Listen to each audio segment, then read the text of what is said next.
अस्सलाम वालेकुम and welcome to the pulse. मैं हूं आपका होस्ट शहजाद इकबाल।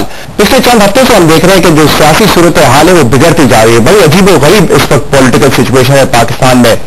जो डेमोक्रेटिक पार्टीज हैं वो एक दूसरे पर इल्जामात लगा रही हैं, और ये ऐसा नहीं है कि पहली दफा पाकिस्तान की हिस्ट्री में हो रहा है, ऐसा पहले भी हुआ है। और जब जब ऐसा हुआ है इसके बाद डिक्टेटर्स को रास्ता मिला है कि वो आए और पावर संभाले, मुल्क को संभाले एज चीफ एग्जीक्यूटिव और एज ए प्रेसिडेंट। और अभी हमने देखा है कि 8 साल तक जो है मुशर्रफ साहब ने कंट्री को रूल किया। इसके बाद 1.5 साल ही हुआ है पॉलिटिकल पार्टीज ने जब से टेक ओवर किया है, एक डेमोक्रेटिक गवर्नमेंट सामने आई है। लेकिन क्या एक मरतबा फिर हम रास्ता बना रहे हैं डिक्टेटर्स के लिए कि वो आए और टेक ओवर करें पाकिस्तान को? इस हवाले से आज हम प्रोग्राम में बात करेंगे। चंद और भी इश्यूज हैं जिनको प्रोग्राम में डिस्कस करेंगे। पैनल पर हमारे साथ मौजूद है कर्नल रिटायर्ड मुख्तार अहमद भट्ट साहब, सीनियर कॉलमिस्ट है। मुख्तार साहब अस्सलाम वालेकुम and thank you very much for joining us today. हमारे दूसरे गेस्ट कमर मंसूर साहब, डेप्यूटी स्पोक्स पर्सन है एमक्यूएम के। कमर साहब अस्सलाम वालेकुम and thank you very much. Saleem Zia साहब, सीनियर वाइस प्रेसिडेंट पीएमएल से इनका ताल्लुक है, हमारे साथ शो पर मौजूद है। सलीम जिया साहब, thank you very much for joining अस। मुख्तार साहब, आपसे मैं स्टार्ट करूंगा। इतने सारे बयान आए हैं अब तो, जो है जो पुराने आईएसआई के ऑफिशियल्स थे, इंटेलिजेंस ब्यूरो के ऑफिशियल्स थे, वो भी जो है इस वॉर ऑफ वर्ड्स में कूद पड़े हैं। थोड़ा इससे पहले जब हम बात कर रहे थे मुशर्रफ साहब के ट्रायल के हवाले से, और हम कह रहे थे कि अगर ये ट्रायल होगा, जिसकी जो सबसे ज्यादा रिक्वेस्ट या जो सबसे ज्यादा पुश कर रहा था वो पीएमएल पार्टी थी, उस वक्त हम ये बात कर रहे थे कि अगर ये ट्रायल होगा तो एक नया पिंडोरा बॉक्स खुलेगा। क्या ये वही पिंडोरा बॉक्स है जिसकी हम बात कर रहे थे? बिल्कुल, आपने सही कहा कि ये एक पिंडोरा बॉक्स खुल चुका है। खुलना भी तो क्या बात है, खुल चुका है। मुझे तो बड़ा अफसोस इस बात का हो रहा है कि इस वक्त जो हमारी सियासी जमातें हैं उनके पास कोई, मेरे समझ में आता है, कोई लाइन ऑफ डायरेक्शन नहीं है, कोई विजन नहीं है। ये मुल्क को डिस्टेबलाइजेशन की तरफ लेके जा रहे हैं और आपस में इनकी जो लड़ाइयाँ हैं उसकी वजह से गुड गवर्नेंस भी नहीं आ रही है और जो नॉन इश्यूज हैं उसमें उलझ के रह गए हैं। देखें, बात यह है कि माजी कभी लौट के नहीं आता, कभी लौट के नहीं आएगा। आज का दिन जो चला गया वो कल दोबारा रिपीट नहीं होगा। हमें माजी से सिर्फ सबक सीखना चाहिए, माजी की रिपीटिशन नहीं होनी चाहिए।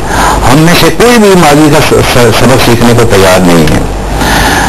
आपने बात की इंटेलिजेंस ऑफिसर्स की, मुझे बड़ा अफसोस होता है ये लोग आके अभी अपनी दुकान सजा रहे हैं और इनको ये पता नहीं है कि ये मुल्क को कितना नुकसान पहुंचा रहे हैं। सिर्फ मुल्क को नहीं बल्कि अपने इंस्टीट्यूशन को भी नुकसान पहुंचा रहे हैं। लेकिन बच्चों, अगर ये हकीकत है तो इस पर बात यह है, उसके ऊपर आ रहा हूँ। देखें, बात यह है, हर एक चीज का एक तरीका कार है काम करने का। ये कौन सा मौका है जबकि मुल्क में एक तरफ आपकी फौज जो है वो अस्के बतौर का लड़ाई कर रही है और दूसरा आपके मुल्क के अंदर पॉलिटिकल एक ऐसा सिनेरियो डेवलप हुआ है कि जिसमें यकजहती नहीं है, वहां पे खड़ा हुआ है, लोगों को पानी नहीं मिल रहा, बिजली नहीं मिल रही, बेरोजगारी है।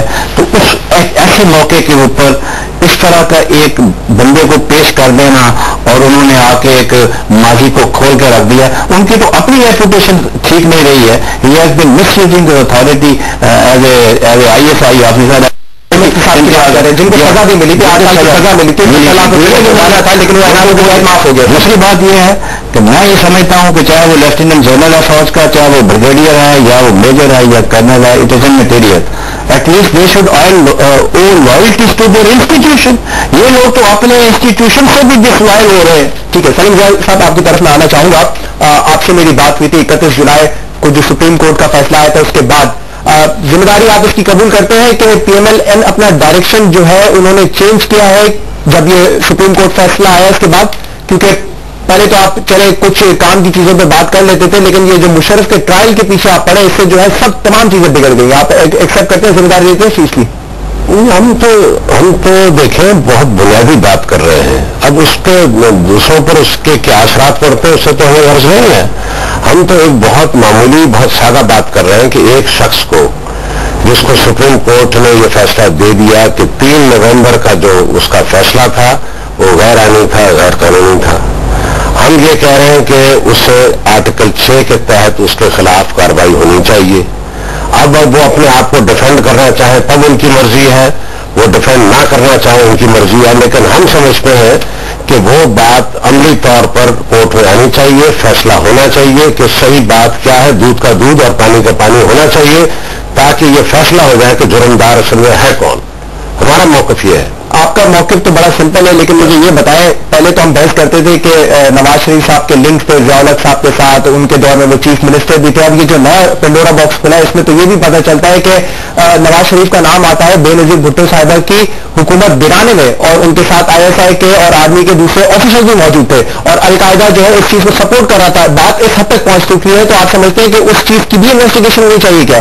دیکھیں، یہ ساری چیز جو ہے نا شہزاد صاحب، بات یہ ہے کہ اگر آپ ان چیزوں پر جائیں گے تو اس کا تو مقصد یہ ہے صرف اور صرف، دیکھیں اس کو جتنا شور مچایا جا رہا ہے، ابھی مختار بٹ صاحب نے جو بات فرمائی میں اس کی تائید کرتا ہوں کہ یہ لوگ جو اب 17 سال تک مجرمانہ جنہوں نے خاموشی اختیار کی، 17 سال تک بیٹھے رہے، آج وہ آ کر ٹیلی ویژن پر اور پبلک میڈیا میں آ کر کہتے ہیں کہ جناب یہ ہو گیا، ویسے ہو گیا، اس طرح میں نے یوں کہہ دیا، اس نے یہ کہہ دیا.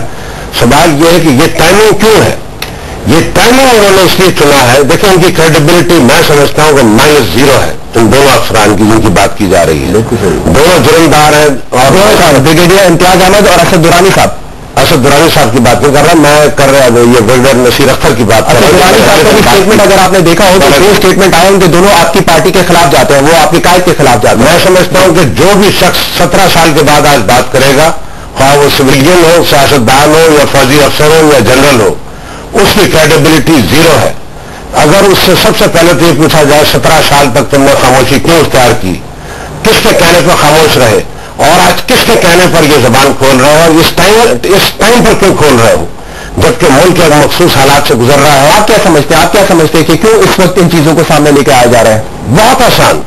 دیکھیں ہم نے جب سے اس بات پر زور دیا ہے، اور یہ بات ہم نے زیادہ زور دی ہے جب سے سپریم کورٹ کا ڈیسیژن آیا ریگارڈنگ جنرل مشرف، جب سے ہم نے یہ بات رکھی ہے کہ جنرل مشرف صاحب کے خلاف کارروائی ہونی چاہیے، قانونی کارروائی ہونی چاہیے.